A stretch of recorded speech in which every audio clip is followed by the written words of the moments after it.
Hello everyone and welcome to my channel. आज हम देखेंगे कि ई बैंकिंग क्या होती है।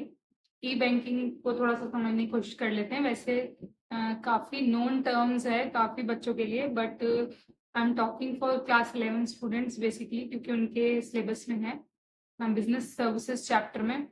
तो ई बैंकिंग क्या होती है, जैसे कि आपको पता होगा कि पूरे वर्ल्ड में ग्रोथ हुआ है इंटरनेट का, और हर जगह इंटरनेट एक्सेस आप कर सकते हैं इजीली। तो ई कॉमर्स भी आ गया इसी वजह से, क्योंकि जब अब मार्केट्स भी ब्रॉड हो रही है। मार्केट्स क्यों ब्रॉड हो गई? क्योंकि मार्केट्स ऑनलाइन आ गई। जैसे कि आपने कोविड में भी देखा कि ज्यादातर लोग अपनी चीजें खरीद पा रहे थे। क्यों? वो इसलिए परचेज और बाइंग कर पा रहे थे क्योंकि उनके पास ऑनलाइन फैसिलिटी थी और वो ऑनलाइन पेमेंट कर पा रहे थे। अगर वो उनके पास ये पेमेंट ऑप्शन नहीं होता, पेमेंट वाला जो आप यूपीआई लगाते हो, तो वो पेमेंट कर पाते? आप पेमेंट कर पाते? आप आजकल जो यूपीआई सबसे ज्यादा यूज कर रहे हो, आप या फिर मैं या कोई भी XYZ कोई भी हो सकता है, सबसे ज्यादा पेमेंट्स हो रही है यूपीआई से। मतलब मेरा पर्सनल फेवरेट तो जीपे बन चुका है। तो जीपे क्या है? It is E banking, electronic banking. ठीक है, इंटरनेट एक्सेस है। बैंक के पास सेंट्रलाइज्ड वेब होता है जो कि आप कहीं से भी एक्सेस कर सकते हो। आपके पास क्या होना चाहिए? पीसी होना चाहिए अपना, कोई भी कंप्यूटर हो, लैपटॉप हो या फिर आपका मोबाइल हो, और उससे आप उस बैंक की ऐप को डाउनलोड कर सकते हो और उस बैंक के सारी फैसिलिटीज आप अवेल कर सकते हो। और उस ऐप में बहुत सारे फीचर्स होते हैं जिसको आप कभी भी कहीं भी बैठकर चला सकते हो। अपने घर पे भी आप बैठ के पेमेंट कर देते हो, है ना? और आप किसी शॉप पे जाते हो, वहां पे यूपीआई स्कैन कोड लगा रहता है, देखा ही होगा आपने। तो वहां से आप पेमेंट कर लेते हो। अब हमें कैश ले जाने की जरूरत नहीं है। तो आप सोचो कितने सारे बेनिफिट्स हो गए इसके।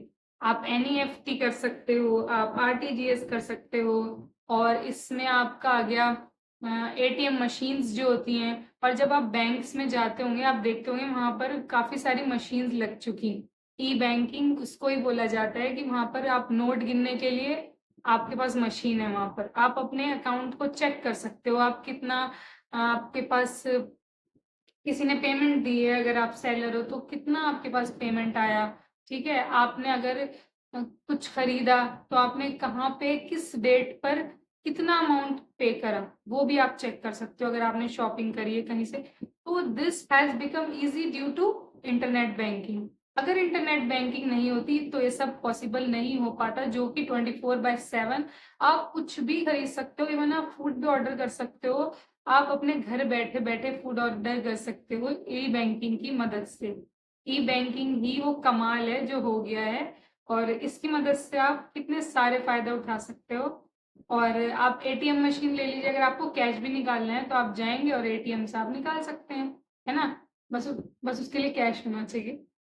हाँ, समझ गए होंगे आप। ठीक है, तो आपके अकाउंट में कैश होना चाहिए, और जिसके पास कैश नहीं है तो काम करना शुरू कर दीजिए। और जो बच्चे हैं उन्हें पढ़ना शुरू कर देना चाहिए, आई थिंक, क्योंकि पढ़ाई भी जरूरी है। तो हाँ ठीक है, मैं थोड़ा सा टॉपिक इधर से उधर हो जाता है, बट रुके रहिएगा लास्ट में अगर ई बैंकिंग क्लियरली समझनी है। बीच में जो कट कट करके देखता है ना, फिर उसको समझ नहीं आता। ठीक है, तो पूरा लास्ट तक देखना। बहुत शॉर्ट में क्रिस्प में कोशिश करी हूँ समझाने की आपको। ठीक है, तो ध्यान इधर ही रखना है, सुनना है मैं क्या बोल रही हूँ। ऑलराइट। तो हाँ, ई बैंकिंग की मैं बात कर रही थी। ई बैंकिंग में आप एटीएम यूज कर सकते हो, आप बहुत सारी चीजें, आपको हर जगह कैश ले जाने की जरूरत नहीं है। इसका ये सबसे बड़ा फायदा है कि कोई चोरी नहीं कर सकता। मतलब आपको हमेशा, अगर 1 लाख रुपए आपको, अभी आपने केस देखा होगा, वो एक लेडी बैग में लेके जा रही थी, उसने विड्रॉ करा और कोई चोर लेके उससे भाग गया, बाइक पे से खींच के, है ना? तो थेफ्ट भी कितना, चोरी भी कितना हद तक हम चोरी से बच सकते हैं ई बैंकिंग की वजह से। प्लस इसमें रिकॉर्ड्स हो जाती है, हर चीज रिकॉर्डिंग रहेगी आपकी। आपने 5 साल पहले क्या पेमेंट करी, आप वो भी चेक कर सकते हो, किस डेट पर किस टाइम पे किसको आपने पेमेंट करी, आप चेक कर सकते हो। ठीक है, ये सारा आ गया आपका ई बैंकिंग के अंदर। नॉन कैश हो गया, यानी कि डिजिटल हो गया सब कुछ। Digital word is very in nowadays, it's a very trendy kind of thing, right? तो आप कुछ भी उसमें यूपीआई कर सकते हो। माइक्रो एटीएम हो गया, भीम हो गया, जीपे हो गया, फोन पे हो गया, राइट? तो ये सारी आप सर्विसेज अवेल कर सकते हो कहीं से भी, और इसमें लेसर रिस्क इन्वॉल्व है जैसे कि आपको पता है, ठीक है, और इसमें ट्रांसपेरेंसी रहती है। सारे फाइनेंशियल इंस्टीट्यूशन के लिए भी ये अच्छा है, क्योंकि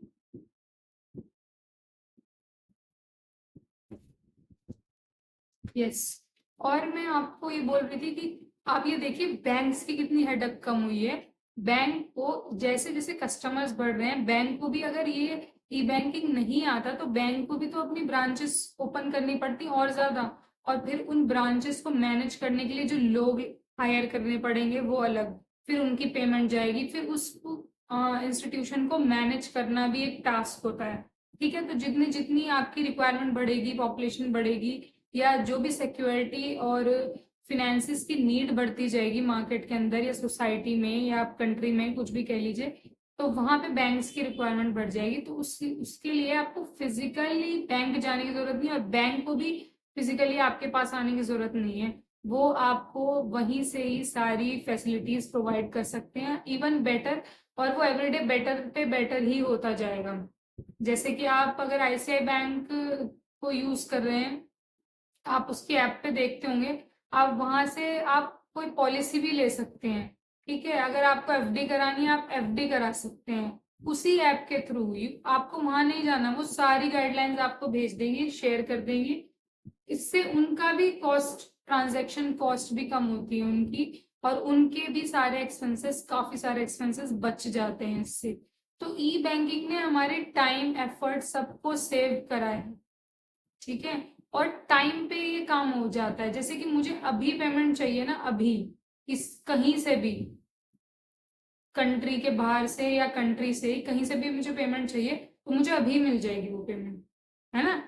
मुझे ये नहीं कि कल परसों तरसों वेट करना पड़ेगा कि अच्छा आज बैंक नहीं खुला है, अच्छा आज बारिश हो रही है अभी मैं नहीं जा सकती, अभी ये फ्रैक्चर हो गया, यहाँ पे जाना मुश्किल हो रहा है मुझे, या किसी को भी नहीं। आपके पास फोन है, आपके वेब सर्विसेज है, इंटरनेट है, you are good to go. तो this is internet and internet banking, right. ठीक है, तो ये हो गया आपका इंटरनेट बैंकिंग, और इससे कॉम्पिटेटिव एडवांटेज भी है।